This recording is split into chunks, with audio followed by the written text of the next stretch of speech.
Hey everybody, welcome to another edition of Wow, You Made That.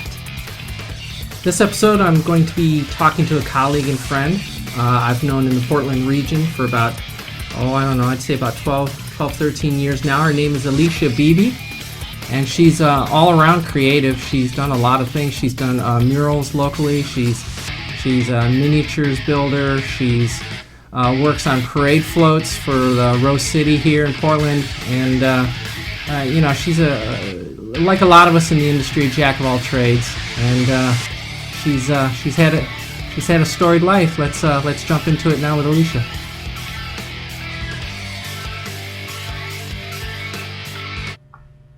Hey, today we're coming to you with Elecia Beebe. It's someone I've known now for about 12 years.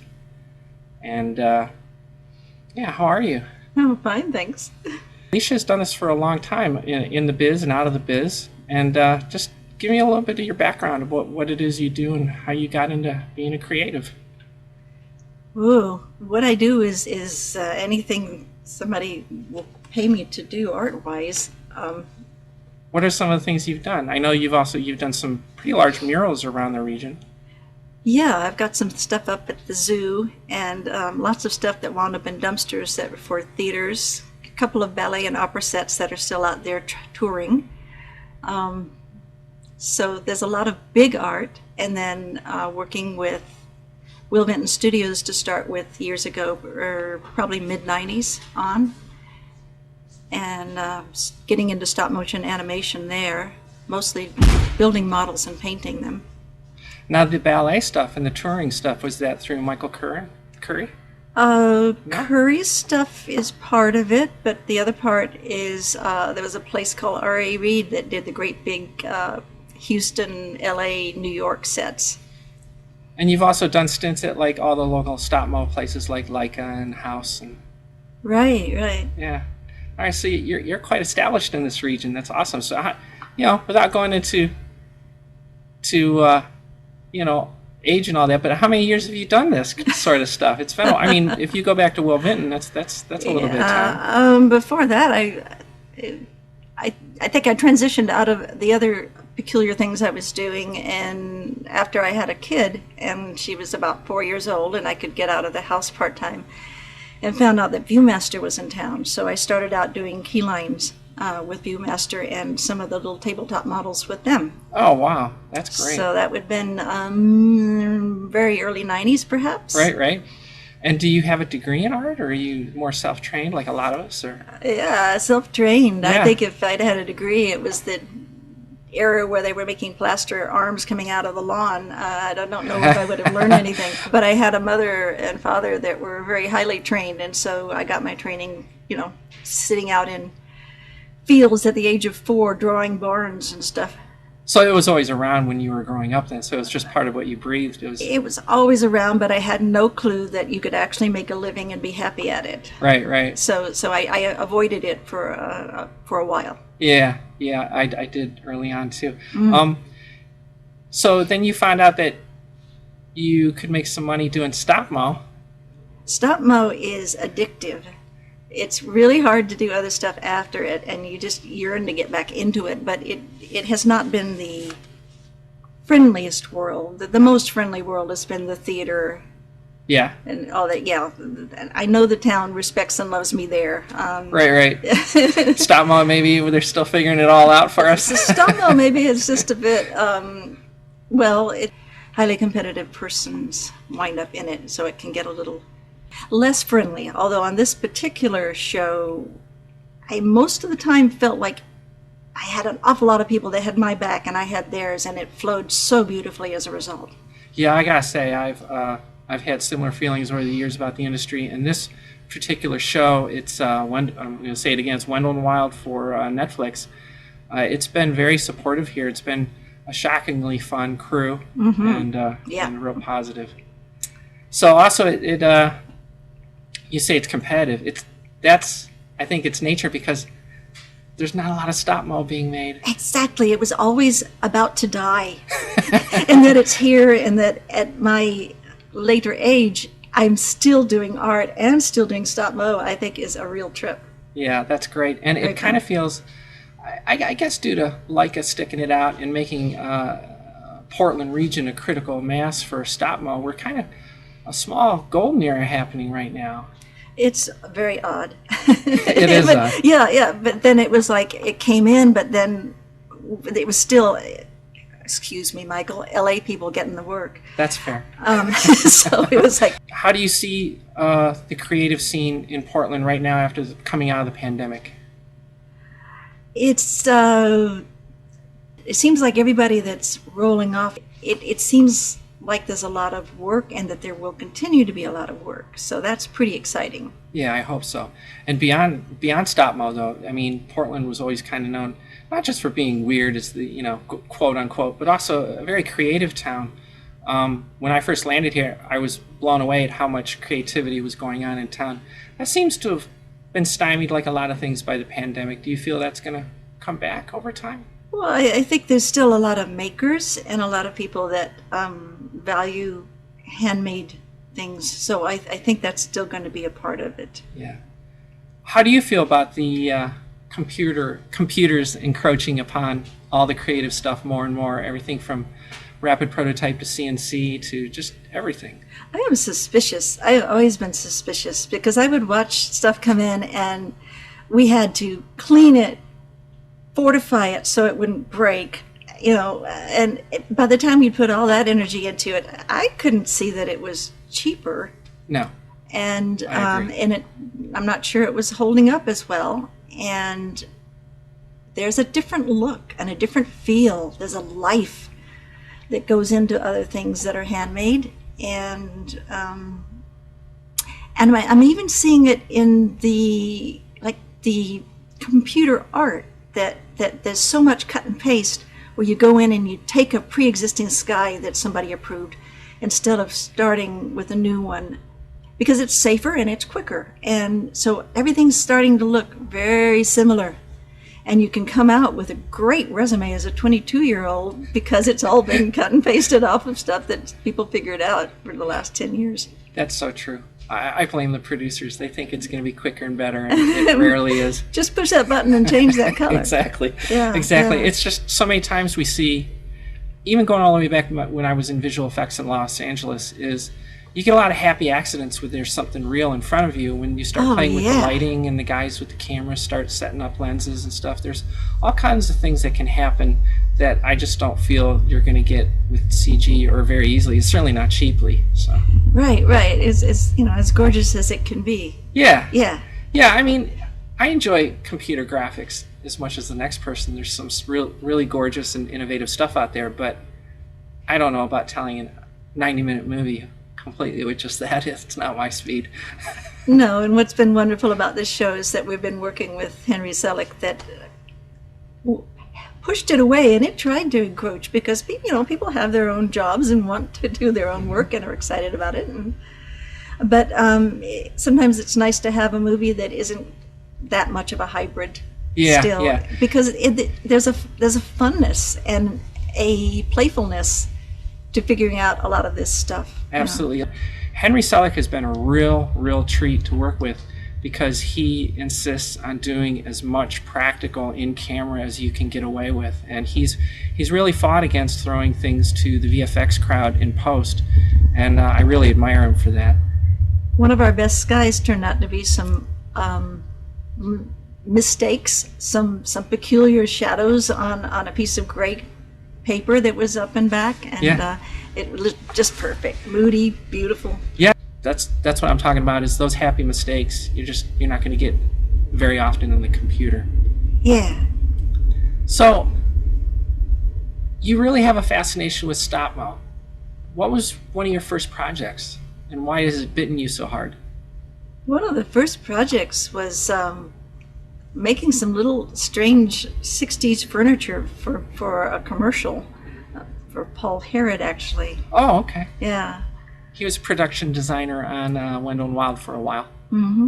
He gave me an awful lot of my work came through him, no matter which company I was working with. I see. So that was House Special or Bent? That was Will Vinton, and then it was Ben Image. Oh, okay. And I don't think he ever did House Special. Right. Yeah, I gotta get over there. It's one of the last places left for me. So just, elaborate on, so you've fallen into the scenic and paint. And This is the very first time. that Well, what? actually, a house would use me for paint as well. That's but- right. Me and you, when I first met you 12 years ago at Leica on Paranorman, you were in the model shop. Because I can paint anywhere. Right. I can, use these wonderful little tools. The tools are wonderful. Yeah. I had table mates that were willing to assist me in figuring out how to do metalwork, and Yeah. yeah. Yeah, no, it's funny that I found later that you kind of leaned towards painting because I knew you as a model maker and I thought you were fine. So Yeah. you're multi-talented. And I've been very surprised that I enjoyed the paint this time. But I was also doing an awful lot of sort of pulling things together, because as I've been telling people, we're the last people to touch everything except the puppets. And we have to get everything in line, and it has to all be there, and it has to all be right. Otherwise, we can't deliver a painted product on time. That's So right. I did a lot of early footwork to make all that happen. And it kept my brain happy. Yeah, this is a shameless plug for me because having done miniatures for 30 plus years now, I always watched over time that the paint department always got screwed because we had no time, especially in visual effects, and we'd push to get something ridiculously made in a small amount of time, and then paint would have like a day or a few hours, and it always killed me because that would always reflect on my work as a model maker or a prop maker, and then they'd have to rush a paint job, and everybody stood there and knew that it could be a little better if they'd have been given more time. So I've always fought to get things to the paint department as soon as possible, and I know that's made you a little happy at times. Michael has been stellar. He keeps things separate that needed to be kept separate, and he gives you diagrams and information galore and gets it to you in the time. It's wonderful. It's a chaotic industry, and I just want things to flow smoother. So going way back, so let's talk about before you really got into stop mo. You did some. When did you start? I guess I want to know about your murals. How you got a few?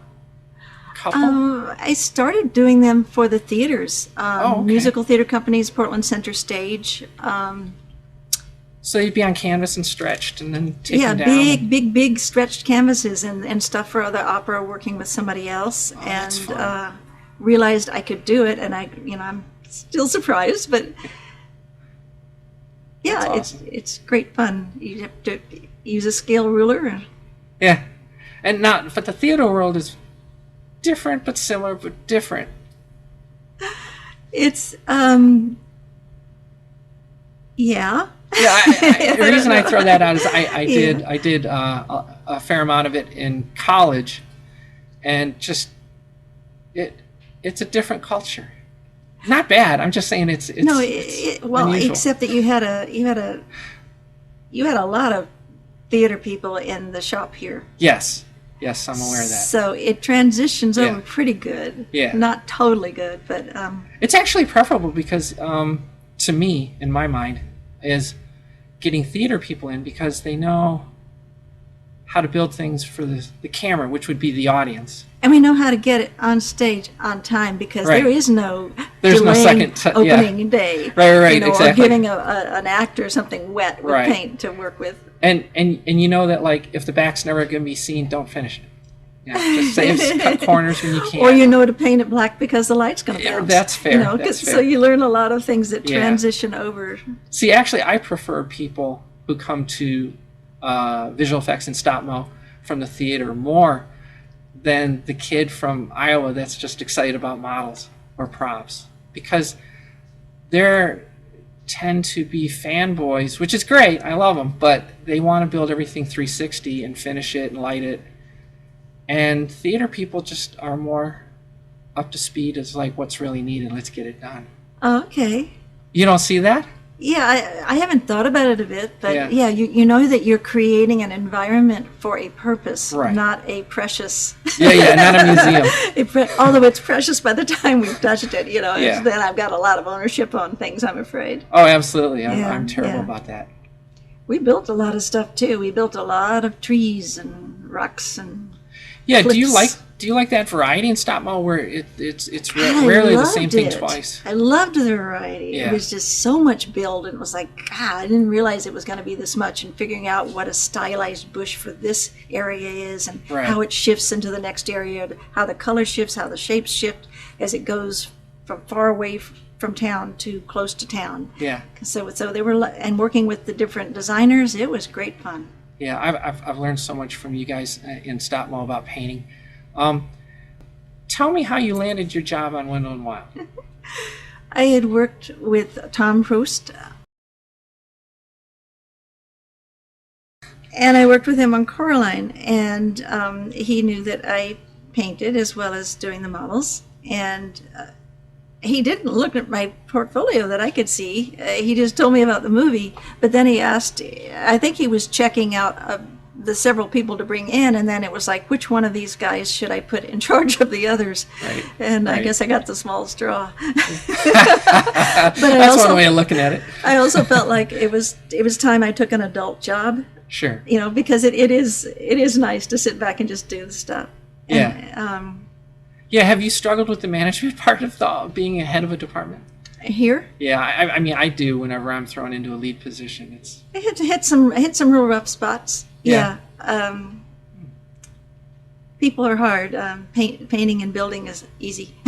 yeah. No, Yeah, that's true. We don't have to go into any gory details, but when you get a group of creatives together this big, I mean, and in the whole building, I think at the peak we were around 180. Yeah, sensitive people at a time in Yeah. their lives where they're going through all kinds of things, and Totally. yeah. I mean, we're all a mess. We're like we got tons of ego, and we're just as fragile as an egg. So there you go.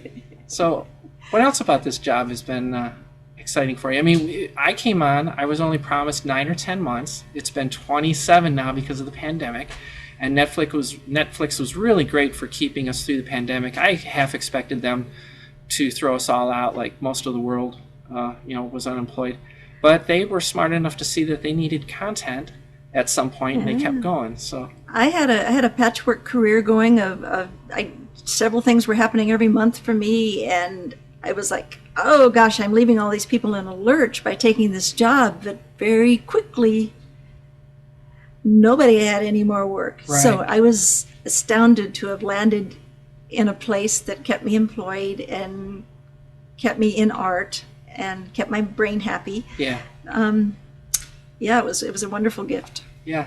And you're still doing stuff occasionally for theater. Yeah, I just finished a set. We were trying to do it during the weekends and Yeah, pulled it off. And then I'm going to carve some of the big head and hands for the Rose Festival Parade next month. that's really exciting. I'm bummed that I'm Yeah. not going to be able to be a part of that, but that's going to be exciting. So people are starting to call again. And, Good. Yeah, and I can feel like I can be a little more picky, choosy, and get a little time off in between this Yeah. now. Now you live outside of Portland, like I do. What town? What little town? It's called Manning. It's out past Banks and North Plains. Yeah, yeah. Manning. Yeah. Right, up in the mountains. Yeah, yeah. Now I imagine because you got a little bit of land out there, I bet you have a studio of your own.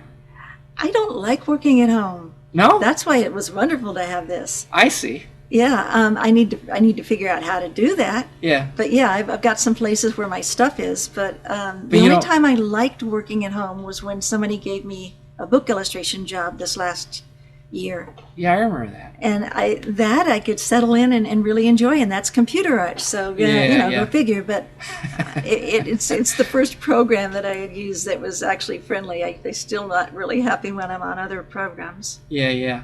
But see, even you are influenced. You had to do something with the computer. Yeah. Yeah. Yeah. I've done a little bit in Rhino so that I can keep up with the kids that are always doing rapid prototype. Oh yeah. I can't let them run too far ahead. I kept trying to get. Yeah, I kept trying to educate myself in different programs, but it never really stuck. Yeah, yeah, Just not the way my brain works, I guess. yeah. It didn't feed me. Yeah, no, it doesn't. I don't know how people do it sitting there 8, 10, 12 hours a day. No, wasn't happy at the end of it. Yeah, right. Yeah. Because a lot of people over the years have told me, oh, Mike, shape and color and size and camera and lenses and lighting, and you'd be perfect to learn the computer. I'm like, yeah, I can't sit there for 8, 10 hours a day. Just Yeah. do that. Yeah. quiet. We're interviewing. Oh, sorry. No, you're all right. I'm sorry. Can I help you? Okay. So you're an unusual bird in that you're saying you don't like to isolate yourself in a studio and do your own thing.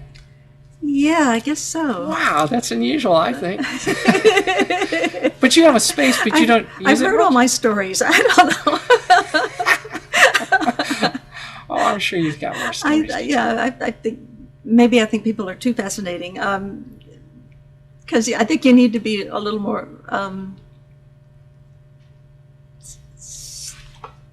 I don't know what you call it, more formal around people than is my tendency. But I'm very curious about people, and Yeah. That's interesting because I tend to be an introvert, and my wife and people around me say, "Really? We don't see that." But I'm quite content at my studio at home. Oh, well, I'm going to learn that because. So what's I guess we got just a couple minutes. We start wrapping it up. What do you have after this? Anything lined up beyond the Rose Parade, or? I'm going to keep polishing my portfolio and resume and see what I'm fishing. I'm curious about moving into areas where I'm doing more design. Right. And whether that's or backgrounds or puppet characters. Right. Because in doing the children's books, I suddenly realized, whoa, I can do, characters and get their expressions. Okay, maybe I should push a little this direction. So I'm just curious to see where I can push something and how far, and so I'm going to mess with that, and in the meantime, take the phone calls. Yeah. So you're not going to leave Stop Mo anytime soon? Well, why would you don't leave Stop Mo, it leaves you. Yeah, well, no, that's fair. That's fair. That's how I say about visual effects down in Los Angeles is I didn't walk away from it, they walked away from me. Yeah. Went to the computer. So, I was totally surprised to see this wonderful way to get back in it and although I was doing some commercial work, it wasn't much. Yeah. But are you still open to, you're open to all the effects houses or Stop Mo? I'm open to doing something like Leica fun and gorgeous. Yeah. So you're open to all the local, I guess, Bent, it's questionable as whether they're still going or not right now. But we got House and we've got Leica, and hopefully When and Wild is such a success that Netflix will come back to Portland. Yeah. And there's Shadow. Oh, right, Shadow Machine. Let's not forget about them. They decide to set up a shop in the Portland area, and so they're in 2 cities here in Los Angeles, and they're finishing up Pinocchio. There are our friendly competitors, I guess you would say. Unless you're playing soccer. Yeah, I hear that the soccer teams are pretty brutal. They feel that we're a bit aggressive. Good. We won. Yeah. Sour grapes. That's awesome. Well, anything else you'd like to say about just this general world of everything going to the computer and by hand is becoming such a premium now? Just startled and excited that I could still do things with my hands with paint and building, and the fact that it's still happening gives me confidence that somehow it will still be happening other places in the next 20-30 years too. Yeah, I hope this golden era in Portland of Stop Mo keeps going for us. Yeah. Well, thanks so much for doing this with me. Oh, my pleasure, Michael. Okay, I want to thank Elecia Beebe for talking with me today. Learned a lot. It was a good time. That's more proof that handmade is still happening against the onslaught of CGI and AI. Stick with us. Who would you rather be with when the electric goes down? When the apocalypse happens. That's right. Someone who knows how to work with their hands. That's right. You can check out more about Elecia through the show notes on my website, michaelpossert.com. Michael, POSSERT.com. michaelpossert.com. Thanks for tuning in, everybody, and see you on the next episode of Wow, You Made That. And talk to you then. See you again, everybody.